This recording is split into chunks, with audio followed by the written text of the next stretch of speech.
it sucked. I mean, there were some positives to take away from this. It wasn't a completely negative game. And we do have to remember that we are facing the best the NBA has in this game. So, guess I'll start off with the bad first.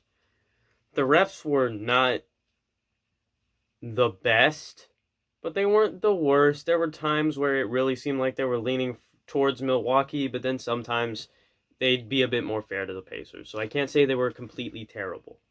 Um, they were decently consistent in what they called, and I at least want that from refs.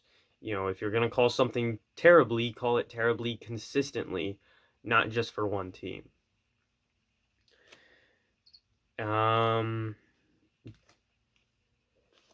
Miles had a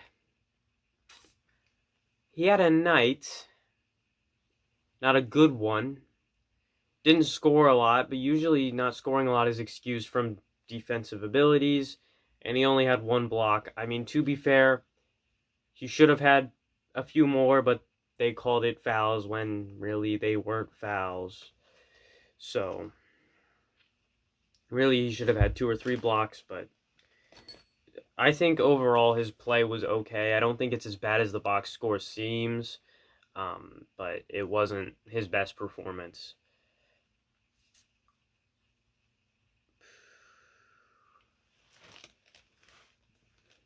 I I wish we were scrappier on defense. Like there were times where you would see glimpses of it, and then all of a sudden it was just gone. It was off and on. It was like a switch that they flipped at their own convenience. The Pacers flipped at their own convenience.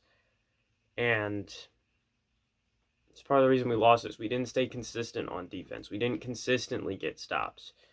So that really hurt us. And I think our goal as a team, if we're going to be a defensive-minded team, I think our goal should be to hold our opponent to 20 points or less per quarter. Because if they at max score 20 per quarter, that's 2, 4, 6, 8. By the end of the game, they've only scored 80 points. That's a pretty good defensive showing. Really, sub 100 basketball would be a nice defensive showing. So today we did not get sub 100 basketball, but I do think at times our defense was very good, but then at other times it would absolutely suck. I should probably address that whole Goga Batadze situation. Me personally, I'm proud of Goga because Middleton's freaking Travis Scott looking self decided he's going to put his hand in Goga's face. Do you have like a missing link in your brain that you think you should just do that? You're not Derrick Henry. You don't stiff arm people in the middle of a basketball game. You retard. Like, what are you doing? I'm glad personally that Goga didn't let himself get punked.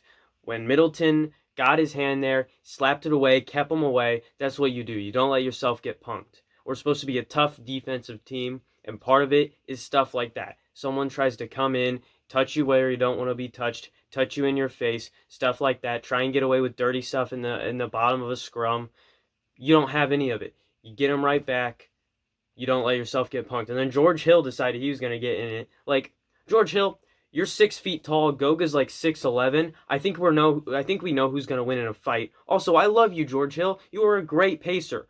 But when you left the Pacers, you kind of started to suck balls. Part of that was your age, and part of it was you left a system that you were very familiar with. But either way, as soon as you left the Pacers, you started to suck balls. So you should not be trying to get into it with anybody considering your play recently. As far as I'm concerned, that scrum is just, it's whatever. The Bucks at that point in time were just mad that they were choking. They were choking away a lead, and they were mad. And so Chris Middleton decided he's just going to touch Goga's face.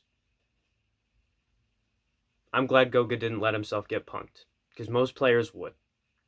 This team isn't going to have any of that. Not this year. That's not how we play this in Indiana. It's not how we play this year. We're supposed to be a tough, gritty defensive team. And it's not just a mentality. You actually have to act on it. That's just how it is. Malcolm Brogdon actually had a good game, and not just in the fourth quarter. He had a good game throughout the whole game, I think, and he was decently consistent. There were only a few times where he would take a stupid shot and hero ball Brogdon would appear at times, but it was a lot less than it has been in the past. A few times where his passes were just sloppy and they were really bad, but other times they were decent. So it's just he's getting there. He's getting there, and I'm willing to be patient with him because he still makes up for his mistakes on defense by not allowing many shots to get off and being good at contesting shots and stuff like that. So he's getting there. It's going to be a bit of a process, especially with the beginning of the year, but it's nice to see that he's getting there. It's just eliminate those sloppy passes and those terrible shot decisions. It's the big thing. Domas, he had a pretty good game. Had like 20 something points and 15 rebounds. A pretty nice game from him, and defensively, I think he did a decent job. So, nice game for him. Justin Holiday, a bit inconsistent from the 3-point line in the first half, but then turned it around in the second half, started to look better. Same thing on defense. He started to look better on defense on the perimeter. He contested shots better and just looked more active out there. Chris Duarte had another Chris Duarte game with 16 points and a few assists, few rebounds here and there. Nice perimeter defense from him in the second half. Really, everyone had better defense in the second half. In the first half, it was bad. In the second half, got better. O'Shea Brissett, pretty nice game for him. He had like 9 points and probably somewhere in the ballpark of above 5 rebounds would be my guess. I didn't forgot to check that, how many rebounds he got. But with how many he usually pulls in, that'd be my guess.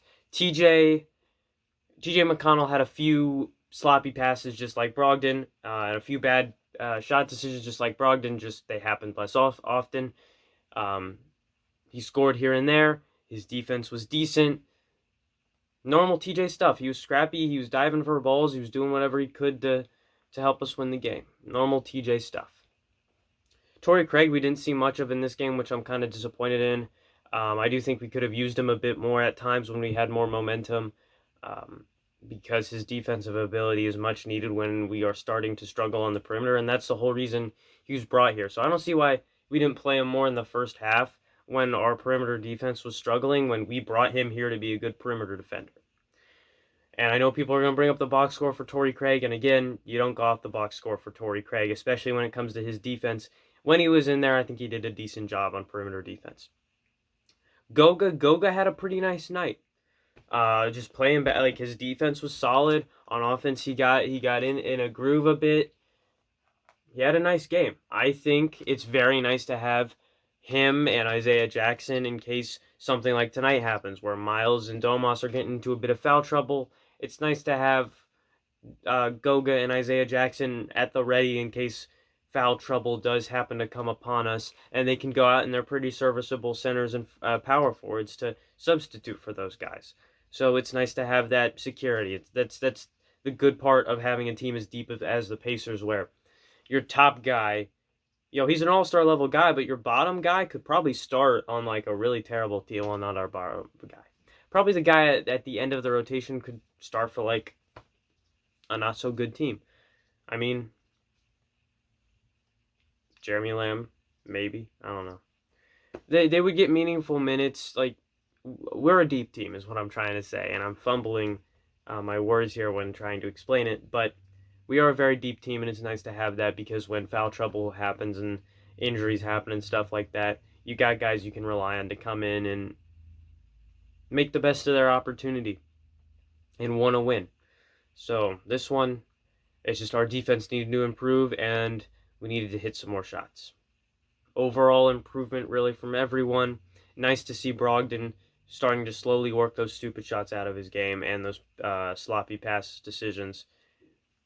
I really, the reason I get on him so much is because he has so much potential. Like, he could be an all-star. He could be a top 10 point guard in this league if he gets rid of some of those stupid decisions that he makes. And I want to see him reach his full potential because I think he can. I think everyone knows that he can. So he just needs to improve, and he's still got a lot of potential. So I think that this year could be a big year for him. So that's why I'm getting on him a lot, because I see a lot of potential in him. I think he could be a really good point guard. I will see you guys next time. As always, I'm not funny, and no sports on Tuesday. Don't know what I'm going to do. It's going to be a boring night. But Wednesday, we're right back at it with the Pacers and the Red Wings playing at similar times. So I'm going to have to try and keep track of both those games. It'll be interesting. I'll actually get the Red Wings video out just the last few times. Red Wings played when I was at the Pacers game, so obviously I couldn't watch it. And they played during Sunday Night Football when the Colts are on. Like, that's a primetime game. I can't split time between two games when it comes to something like that, because that's prime time Sunday Night Football. Like, I'm not going to get to see my team on there for the rest of the year. You know, it's kind of a big deal. But yeah, I'll get Red Wings videos out tomorrow. I'll get Red Wings and Pacers videos. I mean, not tomorrow. Red Wings and Pacers videos out both on Wednesday. Get both of them, no problem. See you guys next time. Just got unlucky on a few plays tonight. You know, one of those plays, I thought he was standing still, but he just hit the shit out of that one guy, and the guy went flying. They blew the whistle, and they called it on him.